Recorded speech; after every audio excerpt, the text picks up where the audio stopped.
Porque eu acabo me convencendo de que aquela pessoa pode me derrubar. Vou falar de novo. Eu me convenço que aquela pessoa pode me derrubar. Então esse campo magnético que me pertence, que ninguém pode transpor, porque não é determinação da doutrina dos espíritos. Não é aquele médium que eu vou, que me deu o passe e me magnetizou. Não são as minhas preces para Maria me proteger, para Jesus. Não é aquela prece para o meu protetor, para o meu guardião me protege, fica na minha frente e me blinda. Não é isso. É determinação, decreto do nosso Criador, aquele que rege o universo, que disse: ninguém pode te fazer mal, meu filho.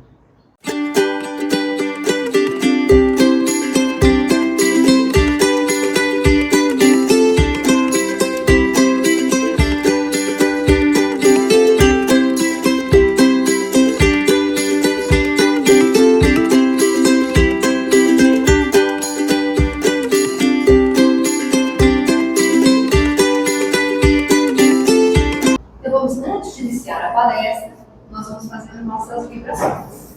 Então vamos fechando os nossos olhos, agradecendo a essa espiritualidade amiga que sempre nos guia, nos ampara e nos acolhe. Muitas vezes não sentimos a presença, mas com certeza eles estão ao nosso lado.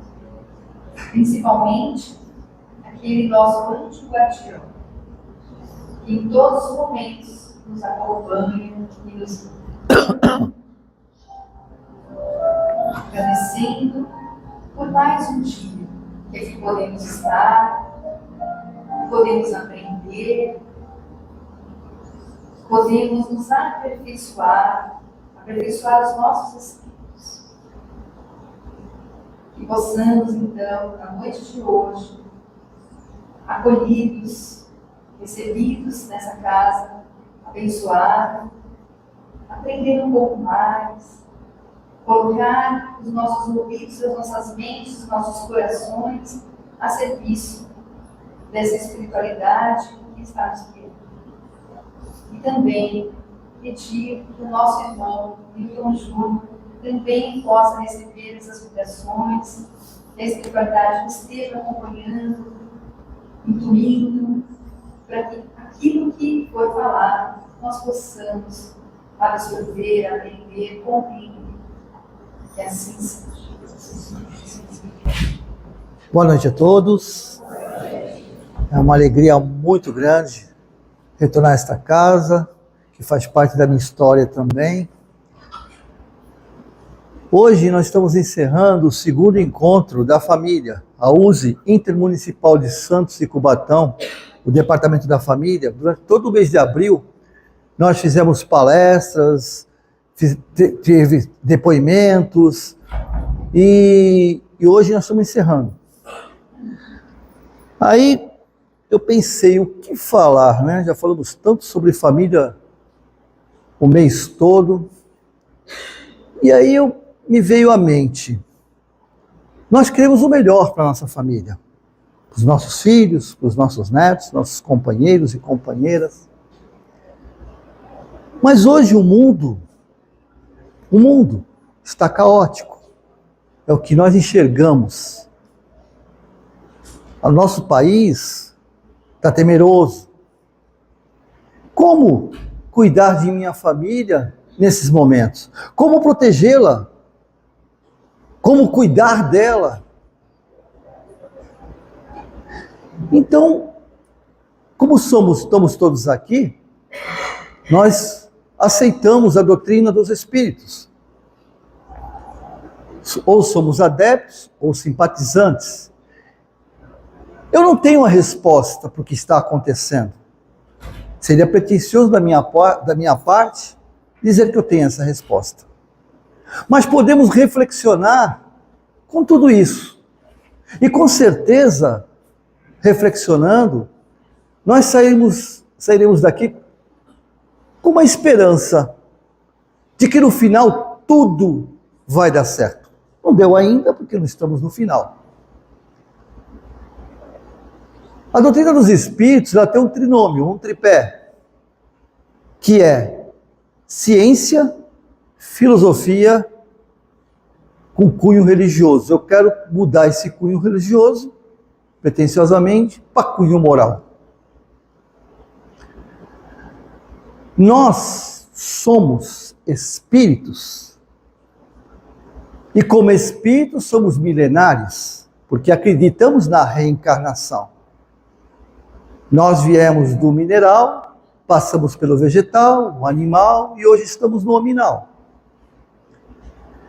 E o nosso Criador, ele determinou para cada um de nós, isso está determinado, está decretado, ninguém pode mudar isso, nem nós podemos mudar, que toda a sua criação será feliz. Toda, sem exceção, até muitas vezes contra a nossa vontade. Porque às vezes nós nos autossabotamos porque achamos que não temos o direito de ser felizes, por algum motivo. Bom, mas, como eu disse, vai ser uma boa notícia. E se nós somos seres saudáveis, maravilhosos, bondosos, generosos, justos, bons, porque afinal de contas somos a imagem e semelhança do Criador, tudo isso tende e vai dar certo. Mas por que toda essa turbulência, então? O que está acontecendo conosco? É muito simples de explicar, mas às vezes é até meio complicado de entender. Cada um de nós fomos criados simples e ignorantes, no sentido de não ter conhecimento, assexuados, e a partir do momento que fomos criados lá atrás como átomo, começou as nossas decisões. Não o livre-arbítrio ainda, evidente que o livre-arbítrio a partir da razão, mas as nossas decisões. Porque os átomos criam moléculas através da junção e assim por diante. Então hoje, seres hominais, segundo a própria ciência, constatado, nós somos praticamente entre 7 a 10 trilhões de células que compõem o nosso organismo. Porém, nós somos 7 octabilhões de átomos. O que isso quer dizer? Que o que nos rege chama-se lei da atração. Porque o Criador falou, eu estarei com vocês sempre, através dos seus amigos espirituais, que a gente chama de protetores, guardiões, anjos de guarda, não importa o nome, que são os afins. Alguns se propõem nos acompanhar, nos ajudar nessa jornada. E nós hoje estamos vivendo nessa psicosfera nebulosa, porque nós criamos essa psicosfera há milhares de anos. Nós estamos tendo as nossas escolhas pelo livre-arbítrio. Então essa psicosfera que podemos imaginar que é como uma tempestade onde o sol prevalece, o sol é vida, é energia, mas de repente vem uma tempestade e nuvens escondem esse sol. Digamos que essas nuvens sejam os nossos comportamentos, nossas perturbações, nossos transtornos, nossas dificuldades. Mas sabemos que, como toda tempestade, ela vai passar, ela vai desaparecer, é inevitável. Minha vida, nossa vida, a vida de nossa família, ela é construída a partir das nossas decisões diárias. Nossos pensamentos, eles alimentam a nossa psicosfera hoje, que está nebulenta, alimentam positivamente, dispersando as nuvens, abrindo aqueles buraquinhos que muitas vezes abrem, onde o sol penetra, e aí vai e fecha, volta, né? Chuva e sol, como a gente brincava, casamento de espanhol, né? Ela ora abre, vem o sol e depois fecha, vem a chuva. Então os nossos pensamentos, as nossas atitudes, os nossos sentimentos alimentam essa psicosfera negativa. Mas, ao mesmo tempo, nos proporciona escolhermos qual a psicosfera que a gente quer. Positiva, harmônica. Vocês podem perceber, eu acredito que aqui não aconteça isso, mas acontece lá em casa, então eu vou contar. Às vezes está tudo bem em casa, tudo tranquilo. E do nada, às vezes uma pequena palavra cria uma verdadeira turbilhão de discussão, brigas, ofensas. E se nós, naquele momento, depois de encerrada a discussão, a briga, que às vezes leva uma hora, um dia, se naquele momento, ou depois eu parar, por que nós brigamos mesmo? A gente não sabe. A gente não entende por que começou a briga. E às vezes é um copo que não era para deixar na mesa da sala, era para colocar na...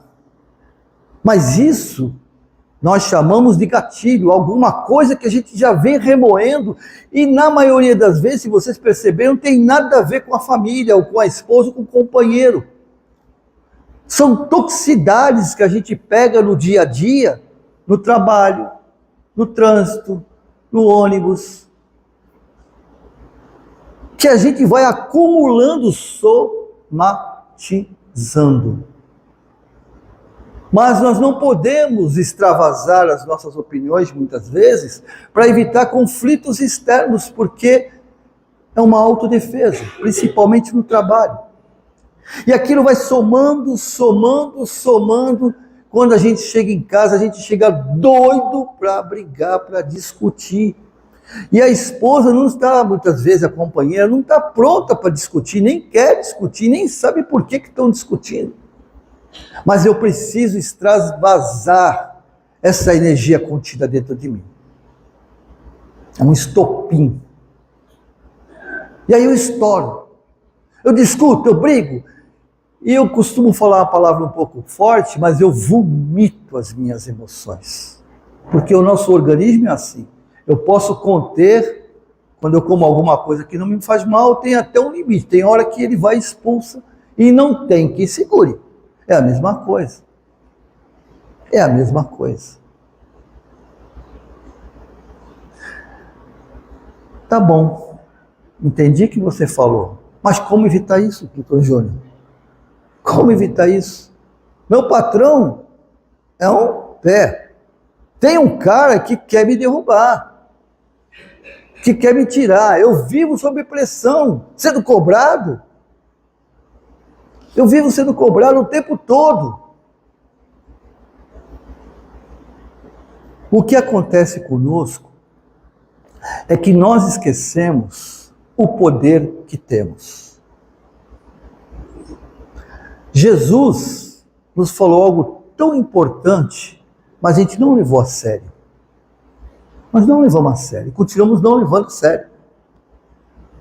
A gente acha que isso é coisa da Bíblia, da igreja, que é: vós sois deuses. Podes fazer o que eu faço e muito mais. Mas aí Jesus errou. Com certeza errou, porque eu não curo ninguém, não sou médium, não sinto nada, não vejo nada, não ouço nada, nem frequento casa espírita, até frequento para tomar passe só, mas eu não tenho nenhum poder que Jesus teve. O que nós não entendemos, o que está entre linhas, quando Jesus falou que pode fazer o que ele faz muito mais, não é para curar os outros, não. Porque o nosso problema não são os outros, a gente ainda não entendeu isso. Os outros são aqueles que eu transfiro o meu problema. Eu transfiro a minha frustração. Eu transfiro o meu sentimento de baixa estima e incompetência. Eu transfiro. Quando Jesus falou isso, ele disse assim: você pode fazer o que você quiser de você, você não precisa ficar enfermo, e quando ele fala não é o físico, porque o físico é a última linha. O que adoece em primeiro lugar é a essência, o corpo espiritual, que são os nossos sentimentos, nossas emoções que estão contidas, porque dali, desse molde, é que passa para o perispírito, que é o nosso veículo, né? A forma, é a forma da nossa forma, e ali essas emoções e sentimentos mexem, fazem um turbilhões de emoções nas células perispirituais e nos órgãos perispirituais, nos campos de força, desalinhando o campo de força do perispírito, que ele transfere essa informação para o corpo físico. Então, quando a gente chega com a enfermidade no corpo físico, é porque já passou por tudo isso. Quantas vezes a gente sente tem um monte de sintomas, você vai no médico e ele não descobre nada. Aí vem a famosa transtorno de ansiedade, ou então a virose, né? Ou seja, não sei o que é, né? Então, o que está acontecendo? O perispírito está dando sinal de que algo vai mal. Não porque eu comi algo que não porque eu bebi demais, lógico, não se deve fazer isso. Eu fumei demais, porque as minhas emoções, os meus sentimentos estão contrapostos à essência que sou. Porque nós somos tolerantes, compreensivos, amorosos, fraternos, justos, bons, compreendemos tudo. Nós somos assim, mas não estamos. E por não estar, existe um conflito. E nesse conflito cria a distância, a desarmonia. Mas como eu vou aturar? De que forma eu vou aturar, então, aquele cara que é invejoso, que está louco para me ver derrubar, está louco para me ver cair, está louco para me prejudicar, vive falando mal de todo mundo. Mas eu vou falar uma coisa para vocês: quem convence quem? Vocês já pensaram nisso? Que ninguém convence ninguém, a não ser que a pessoa... Ah, mas tem sim. Não tem não, gente. Sabe por quê? Porque se as pessoas convencessem uns aos outros, ficava fácil de mostrar para uma pessoa que ela está errada, ou que o caminho não é aquele. O problema é que nós criamos a nossa volta, como o Emmanuel nos falou, um campo chamado campos mórficos.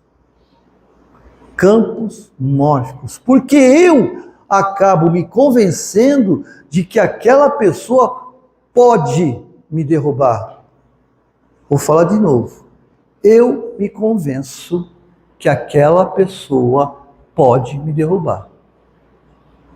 Então esse campo magnético que me pertence, que ninguém pode transpor, porque não é determinação da doutrina dos espíritos.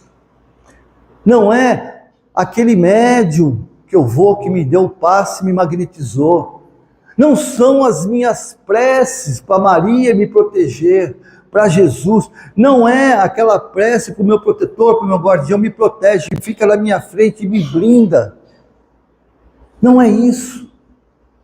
É determinação, decreto do nosso Criador, aquele que rege o universo, que disse: ninguém pode te fazer mal, meu filho, a não ser que você permita.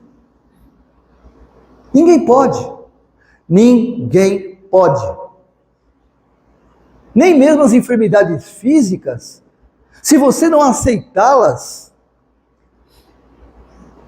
Eu sou diabético. Não. Eu estou diabético. Eu sou cardíaco. eu não sou, nós não somos. Vou falar de novo, estou falando para mim, né? E passo para vocês. Nós somos perfeitos, saudáveis. Nós somos maravilhosos. O que acontece conosco hoje, que escombros emocionais estão ofuscando, não apagando, porque ninguém vai apagar isso. A luz de Jesus que existe em nós, porque Ele é a nossa candeia. Ele é o óleo que alimenta a candeia. Ninguém pode apagar, você pode ficar até pequenininha, porque vai cair de escombro, então você fica aquela luzinha pequenininha, mas não apaga. Então não tem como ninguém fazer nada conosco. Inveja esquece, não existe. Inveja não existe. Você sabe o que é o invejoso? O invejoso é um admirador frustrado. Né? Por quê? Porque ele fala assim, cara, eu não tenho competência para ser igual a ela, nem igual a ele. Eu não tenho, e até isso ele está enganado. Porque nós temos sim. Sabe por que nós temos? Jesus me falou, não só para mim, para todos nós, eu não sou médio não, tá? Não é que ele falou no meu ouvido não, mas ele falou, e eu acredito nele, e ele falou para todos nós. Você pode fazer o que eu faço e muito mais. Vocês acham que ele falou isso por aqui? Vocês não acreditam nele não, é? Eu acredito em Jesus, vocês sabiam? Muito, muito. O problema é que eu ainda não acredito em mim. Esse é o meu problema. Eu ainda não acredito em mim. Então uma doença me pega e tal, eu fico assim, caramba, eu vou rezar, não vou magnetizar, sai daí, não te quero, não sei o quê, mas eu fico uma pulguinha atrás da orelha. Será que eu consigo mesmo? E ela oscila, vocês podem perceber. Quando nós estamos bem, a gente fala assim, eu não sou, eu estou, a minha glicose vai voltar ao normal, aí eu estou bem. Você vai medir, caramba, é mesmo, estou com 90, olha só. Mas será? Ela vai e sobe. Porque o meu organismo, que é o meu comando, o nosso cérebro, quem comanda o meu organismo, biologicamente falando, é o meu cérebro. E eu vou dizer uma coisa para vocês, ele é muito burro. Ele é muito burro. Ele é que nem esse computador aqui, ó. Pode ser última geração, pode ser, sei lá, a 50ª geração, super top, mas se eu colocar uma formulazinha básica nele aqui, ó, no programa, no início, 2 mais 2 é 6. Ele vai falar assim, não, não é não. Vai falar isso para mim? Não, ele vai ficar no programa. E toda vez que ele for, está tudo bonitinho, cálculo da NASA, fórmula não sei o quê, mas quando chega nessa parte do meu erro, o que ele faz? Complica o programa todo, gente, é isso que ele faz. Ele está aqui, ele é o fiel mordomo. Lembra do fiel mordomo de Jesus? Ele é o fiel mordomo. Ele é o fiel mordomo. Ele faz o que eu mando. Se eu falar assim, ó, eu sou muito azarado mesmo. Sou muito azarado. O que ele vai fazer? Ele é dono da minha conexão e da cognição. Então ele vai enxergar o quê? Só o que não presta. O que é bom, não, meu patrão não quer isso não, ele quer coisa que não presta. E ele vai encontrar coisa, por quê? Porque tem coisas positivas e negativas em nosso universo. Então, quem comanda a nossa vida, nós temos que entender isso, viu, Newton Júnior? Nós temos que entender isso, que quem comanda a nossa vida, a minha vida, sou eu e mais ninguém. Nem pai, nem mãe, nem avó, nem avô, nem meu anjo de guarda. Porque, sabe por que nem ele comanda a minha vida? Porque tem coisa que fala, Newton, não faz, pelo amor de Deus, não faz isso, cara. Tu vai quebrar a cara. E eu vou e faço. Ué, se ele comandasse, eu faria o que ele mandou. Ninguém comanda as nossas vidas. Mas e meu patrão? Nem o meu patrão. Nem o meu patrão. Certa vez encontrei um rapaz, que foi lá, eu atendi ele estava desesperado. que era um excelente funcionário, trabalhava direto, trabalhava 12 horas por dia, 14 horas por dia, e ninguém percebia isso. E o salário dele não era condizente com o dele, e ele reclamou. Eu falei, calma, cara, você acha que você merece? Acho, maravilha, então você merece, porque Deus já falou que você merece. O importante é você achar que merece. E ele foi mandado embora. Ele chegou lá arrasado. E até falei, atendi ele todos os dias, praticamente, né? E aí, certo dia ele entrou feliz da vida. Tu não sabe, cara. Um cara que um tempo atrás me conheceu, nós conversamos, e eu fui na padaria, encontrei com ele e falei que está desempregado. Na hora ele me deu o cartão, vai amanhã lá em casa, vai amanhã lá no meu escritório. E admitiu ele. O dobro do salário com mais benefícios.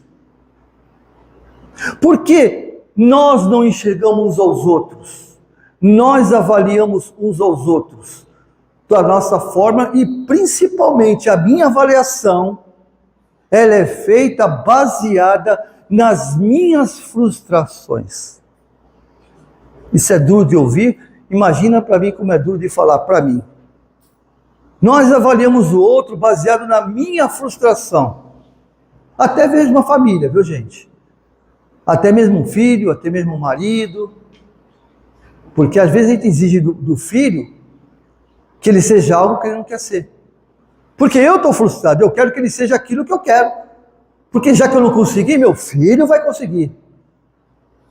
Mas será o que ele quer? Será que ele vai ter vitória naquilo? Será que não vai se frustrar? E no meio do caminho, de repente, lá na frente, ele vai falar, não é isso que eu quero, e cai fora e perdeu um bom tempo. Então não tem como pessoas dirigirem a nossa vida, não tem como. Aí eu falei para ele, você gosta que você faz? E ele fez. Você pega um vinho, ele gosta de vinho, não gosta? Não. Compra o vinho mais caro que você puder comprar e manda para ele agradecendo. E ele fez isso. Porque foi um presente, gente. Ou não? Ele ia morrer lá, aposentado lá, né? Se matando, se arrebentando, daqui a pouco com estresse, tendo infarto. E hoje não, hoje ele comanda um grupo de pessoas, está tranquilo, a empresa é uma maravilha, ele ama o que faz, inclusive gosta do que faz. Mas comigo não aconteceu isso, comigo não acontece porque eu estou construindo isso no meu dia a dia. Sabe o que é o livre-arbítrio? Vou falar para vocês e vou me relembrar o que é o livre-arbítrio. Eu acordo de manhã, pego a minha agenda, a mulher anda mais que os homens, lembra aquela agendinha que a gente acorda? Acordei, vou escovar o dente, marquei um almoço, né? Vou ver meu amor na hora do almoço, então vou não sei o quê, né? Aquela coisinha que a gente fazia antigamente. Eu acordo de manhã, a agenda está em branco, e ao acordar, quando eu abro os olhos, eu começo a escrever nela. Acordei, olha, meu pai do céu, mais um dia para ir naquele emprego, meu Deus do céu, está escrevendo lá. Mais um dia. Ô bem, que é, meu caramba, que foi? Nem acordei, você está me chamando, que droga que tu quer de mim? Não quero nada, meu amor, só para dizer que o café está pronto.